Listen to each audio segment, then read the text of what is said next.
जानबूझकर सरकार ने डीएसपी रंजीत को बाहर किया है ताकि ये आराम से सेटिंग गेटिंग धांधली कर सके और ऊपर तक पैसा पहुंचा सके। अखबारों में एक खबर छपी थी कि डीएसपी रंजीत रजक के ऊपर आरोप पत्र जल्द ही दायर किया जाएगा, चार्जशीट कोर्ट में दाखिल किया जाएगा, लेकिन चार्जशीट दाखिल नहीं किया गया और डीएसपी रंजीत रजक को आसानी से बेल मिल गया। क्या इन शिक्षा माफियाओं के दबाव में आकर सरकार ने तो ऐसा नहीं किया है? क्या सरकार ने शिक्षा माफियाओं के दबाव में आकर आर्थिक अपराध इकाई को जांच आगे बढ़ाने से रोक दिया है?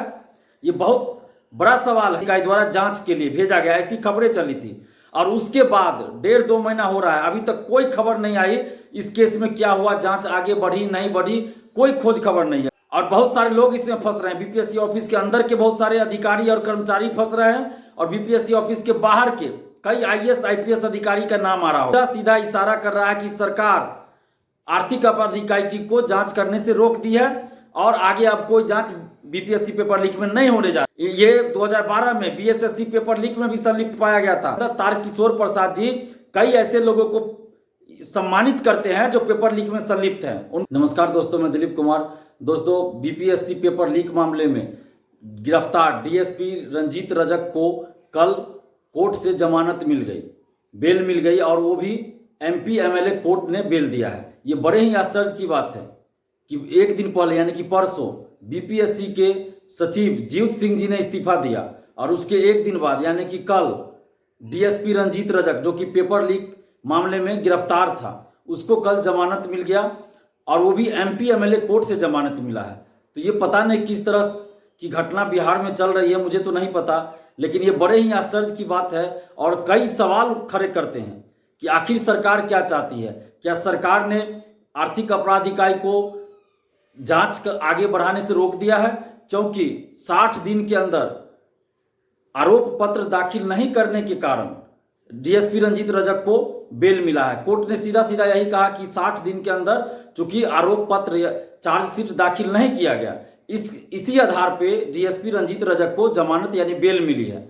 तो क्या आर्थिक अपराध इकाई टीम खुद से ऐसा किया कि आरोप पत्र दाखिल नहीं किया है, या क्या बिहार सरकार ने ऐसा करने से मना किया है, यानी कि चार्जशीट दाखिल करने से मना किया है ताकि 60 दिन के अंदर चार्जशीट दाखिल ना हो और रंजीत रजक को आराम से बेल मिल जाए। और 5-6 दिन पहले ही अखबारों में एक खबर छपी थी कि डीएसपी रंजीत रजक के ऊपर आरोप पत्र जल्द ही दायर किया जाएगा, चार्जशीट कोर्ट में दाखिल किया जाएगा, लेकिन चार्जशीट दाखिल नहीं किया गया और डीएसपी रंजीत रजक को आसानी से बेल मिल गया और वो भी बीपीएससी 67वीं बीपीएससी पीटी परीक्षा से 15 दिन पहले बेल मिला है।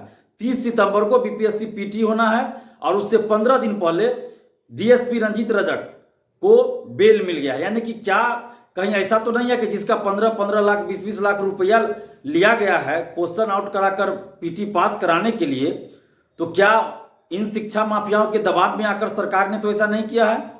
क्या सरकार ने शिक्षा माफियाओं के दबाव में आकर आर्थिक अपराध इकाई को जांच आगे बढ़ाने से रोक दिया है? ये बहुत बड़ा सवाल है कि आर्थिक अपराध इकाई टीम ने जब से डीएसपी रंजीत रजक को गिरफ्तार किया और ऐसी खबरें आई कि रंजीत रजक ने यह स्वीकार किया कि ओएमआर सीट बाहर ले जाकर यानी बीपीएससी ऑफिस से बाहर ले जाकर वो रंगवाता था, मेंस की कॉपी बाहर ले जाकर लिखवाता था और बीपीएससी ऑफिस के अंदर से लगभग 1 दर्जन जो अधिकारी सिलेक्ट हो चुके हैं, जॉब कर रहे हैं, उनकी मेंस की कॉपियां बाहर ले जाई गई, आर्थिक अपराध इकाई द्वारा जांच के लिए भेजा गया, ऐसी खबरें चली थी। और उसके बाद 1.5-2 महीना हो रहा है, अभी तक कोई खबर नहीं आई इस केस में क्या हुआ, जांच आगे बढ़ी नहीं बढ़ी, कोई खोज खबर नहीं है, कोई सूचना आगे नहीं आई है, किसी को कोई सूचना इस बारे में नहीं है। तो क्या ऐसा माना जाए कि डीएसपी रंजीत रजक ने कई लोगों का नाम कबूला होगा जो मंत्री विधायक होंगे, नीतीश जी के करीबी मंत्री होंगे, बीपीएससी ऑफिस के अंदर के कई अधिकारी कर्मचारी होंगे, बीपीएससी ऑफिस के बाहर के कई आईएएस आईपीएस अधिकारी का नाम उन्होंने उगला है क्या? निश्चित रूप से डीएसपी रंजीत रजक ने बहुत सारे लोगों का नाम उगला होगा और बहुत सारे लोग इसमें फंस रहे हैं। बीपीएससी ऑफिस के अंदर के बहुत सारे अधिकारी और कर्मचारी फंस रहे हैं और बीपीएससी ऑफिस के बाहर के कई आईएएस आईपीएस अधिकारी का नाम आ रहा होगा और कई लोग ऐसे हैं जो मंत्री विधायक हैं, सांसद हैं, वैसे लोगों का भी नाम आ रहा होगा, निश्चित है ये। और इसलिए सरकार ने अब आर्थिक अपराध इकाई को जांच करने से रोक दिया है, ऐसा लग रहा है, ऐसा बिल्कुल लग रहा है, क्योंकि 60 दिन के अंदर आखिर आर्थिक अपराध इकाई ने चार्जशीट दाखिल क्यों नहीं किया? आरा के जिस सेंटर पे 2 रूम में बैठाकर जो परीक्षा लेने की बात चल रही थी, तो उस स्टूडेंट्स पे भी आज तक कोई कार्रवाई नहीं की गई। और वहाँ जो सेंटर पे तैनात थे शिक्षक या केंद्राधीक्षक या जो भी वहाँ वीडियो की तैनाती थी मजिस्ट्रेट की, उन सबको अरेस्ट किया गया, जेल भेजा गया। उनको अभी तक बेल नहीं मिला, वैसे लोगों को अभी तक बेल नहीं मिला और ये बताया भी नहीं गया कि उन लोगों का दोष क्या है। लेकिन डीएसपी रंजीत रजक, जिसने ये कबूल किया कि इसने अपने भाई को, अपने बहनोई को, अपने दोस्तों को, 2 भाई को डीएसपी और डिप्टी कलेक्टर एवं अन्य अफसर बनाया, ओएमआर सीट बाहर ले जाकर रंगवाता था, मेंस की कॉपी बाहर ले जाकर लिखवाता था। इस डीएसपी रंजीत रजक को बेल आसानी से मिल जाती है। यानी कि इस पेपर लीक में जो अभी तक 18-19 लोग अरेस्ट हुए थे, जो लोग 10-11 मई को अरेस्ट हुए थे, उनको अभी तक बेल नहीं मिला और कुल 18-19 लोग अभी तक अरेस्ट हुए। उनमें से पहला बेल मिला है रंजीत रजक को। अब जैसा कि अखबारों से मुझे ये पता चला है, अखबारों से ये खबर आई है कि रंजीत रजक को बेल मिली है, तो ये पहला व्यक्ति है जिसके बारे में अखबारों में छपी है कि पेपर लीक में संलिप्त किसी आदमी को बेल मिला है। तो ये बड़े ही आश्चर्य की बात है और ये सीधा सीधा इशारा कर रहा है कि सरकार आर्थिक अपराध इकाई को जांच करने से रोक दी है और आगे अब कोई जांच बीपीएससी पेपर लीक में नहीं होने जा रही है। क्योंकि जब डीएसपी रंजीत रजक जैसे लोगों को बाहर किया जा रहा है और डीएसपी रंजीत रजक का बड़े बड़े नेताओं से साठगांठ है, ये 2012 में बीएसएससी पेपर लीक में भी संलिप्त पाया गया था, उस समय भी इस पे चार्जशीट दाखिल था और इसको डीएसपी पद पे तैनात करने से आर्थिक अपराध इकाई टीम ने रोका था। इसके बावजूद भी उस समय जीतनराम मांझी जी मुख्यमंत्री थे और उन्होंने इसको डीएसपी बना दिया। तो आप सोच सकते हैं कि किस स्तर पर डीएसपी रंजीत रजक की पहुंच है, जीतनराम मांझी से पहुंच है, जीतनराम मांझी के बेटे से पहुंच है। बिहार के पूर्व उप मुख्यमंत्री तारकिशोर प्रसाद जी रंजीत रजक के पेट्रोल पंप का उद्घाटन करते हैं, तो अब कई कोचिंग संस्थान में जाके प्राइज देते हैं इनको नहीं, एक दूसरे अधिकारी को। तो आप सोच सकते हैं कि किस स्तर पे भ्रष्टाचार है बीपीएससी ऑफिस के अंदर। तारकिशोर प्रसाद जी कई ऐसे लोगों को सम्मानित करते हैं जो पेपर लीक में संलिप्त हैं, उनको वो सम्मानित कर चुके हैं। कई ऐसे लोगों को तारकिशोर प्रसाद जी सम्मानित किए जो पूर्व उप मुख्यमंत्री है बिहार के।